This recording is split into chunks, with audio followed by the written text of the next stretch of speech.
Malaysia and Australia obviously share one thing in common, and that is ambitious policies in terms of rolling out broadband. From your perspective, how much are you following what's happening in Australia?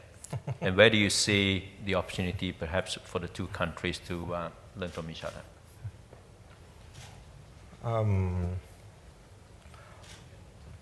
Well, it's certainly encouraging to see all countries pushing the technology or the rollout of a critical infrastructure itself. Yeah?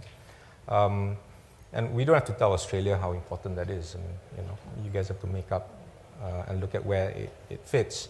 But where collaboration happens, certainly in a digital world, it becomes even more critical itself. So I mentioned why we're here, perhaps to also look at and learn from Australia's work with IBIS, but also encourage, as I said, new applications or applications that have been developed or are thinking to be developed in Australia that applies to Malaysia as well. We're an open economy. The government sets up these programs and actually facilitates investors, both Malaysian and foreign investors, to come in to actually develop those programs. So this is not just in terms of policy, but there is a structure that actually Malaysia's government drives it, much like a project management as well.